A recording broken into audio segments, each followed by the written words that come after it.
Hello दोस्तों, प्रयाग बोध में आपका स्वागत है। दोस्तों, हम लोग भारत के प्रथम प्रधानमंत्री पंडित जवाहरलाल नेहरू के द्वारा लिखित पुस्तक भारत की खोज का संक्षिप्त रूप को आपके सामने ला रहे हैं। आज का शीर्षक है कबीर, गुरु नानक और अमीर खुसरो। भारत पर मुस्लिम आक्रमण की या भारत में मुस्लिम युग की बात करना गलत और भ्रामक है। इस्लाम ने भारत पर आक्रमण नहीं किया, वह भारत में कुछ सदियों के बाद आया। आक्रमण तुर्कों महमूद ने किया था, अफगानों ने किया था और उसके बाद तुर्क मंगोलिया मुगल आक्रमण हुआ।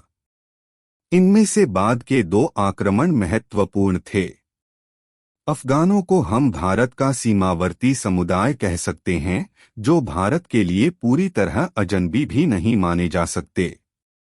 उनके राजनीतिक शासन के काल को हिंद अफगान युग कहना चाहिए। मुगल भारत के लिए बाहर के और अजनबी लोग थे, फिर भी वे भारतीय ढांचे में बड़ी तेजी से समा गए और उन्होंने हिंद मुगल युग की शुरुआत की। अफगान शासक और जो लोग उनके साथ आए थे वे भी भारत में समा गए। उनके परिवारों का पूरी तरह भारतीयकरण हो गया। भारत को वे अपना घर और बाकी सारी दुनिया को विदेश मानने लगे। राजनीतिक झगड़ों के बावजूद उन्हें सामान्यतः इसी रूप में स्वीकार कर लिया गया और राजपूत राजाओं में से भी बहुतों ने उन्हें अपना अधिराज मान लिया।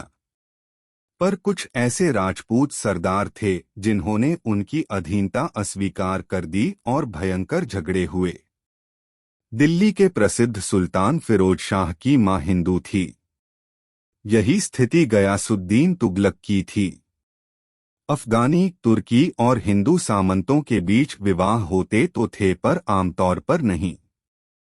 दक्षिण में गुलबर्ग के मुस्लिम शासक ने विजयनगर की हिंदू राजकुमारी से बहुत धूमधाम से विवाह किया था।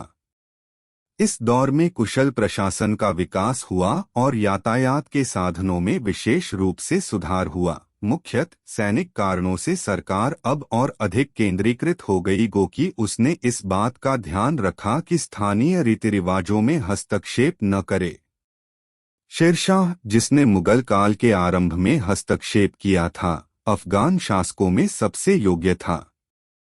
उसने ऐसी मालगुजारी व्यवस्था की नींव डाली जिसका आगे चलकर अकबर ने विकास किया। अकबर के प्रसिद्ध राजस्व मंत्री टोडरमल की नियुक्ति पहले शेरशाह ने ही की थी। हिंदुओं की क्षमता का अफगान शासक अधिकाधिक उपयोग करते गए। भारत और हिंदू धर्म पर अफगानों की विजय का दोहरा असर पड़ा। तत्काल प्रभाव यह पड़ा कि लोग अफगान शासन में पड़ने वाले क्षेत्रों से दूर भागकर दक्षिण की ओर चले गए।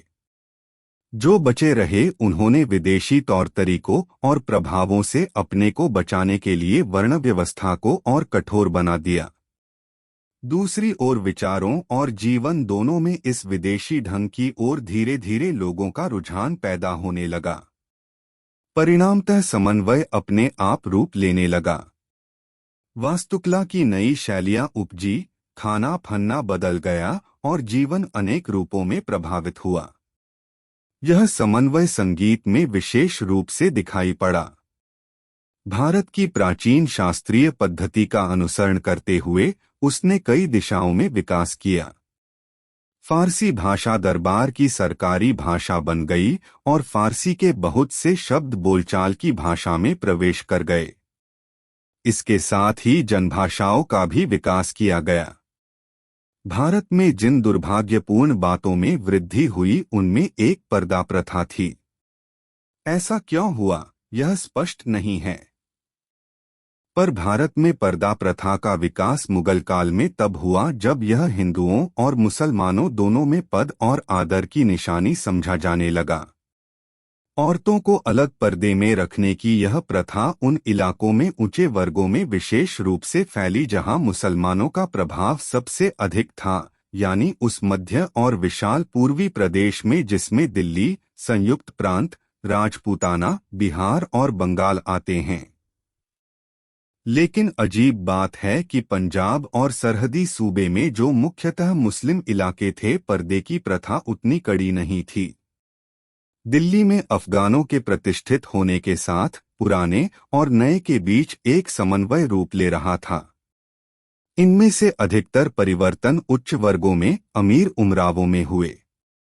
इनका असर विशाल जन समूह पर, विशेषकर देहाती जनता पर नहीं पड़ा। उनकी शुरुआत दरबारी समाज में होती थी और वे शहरों और कस्बों में फैल जाते थे। इस तरह उत्तरी भारत में दिल्ली और संयुक्त प्रांत इसके केंद्र बने, ठीक उसी तरह जैसे ये पुरानी आर्य संस्कृति का केंद्र रहे हैं। पर इस आर्य संस्कृति का एक बड़ा हिस्सा दक्षिण की ओर खिसक गया, जो हिंदू रूढ़िवादिता का गढ़ बन गया। दोस्तों, यह वीडियो आपको कैसा लगा, यह आप हमें अपनी प्रतिक्रिया के माध्यम से जरूर बताएं। इसी प्रकार की अन्य वीडियो के लिए आप हमारे इस चैनल को सब्सक्राइब करें। धन्यवाद।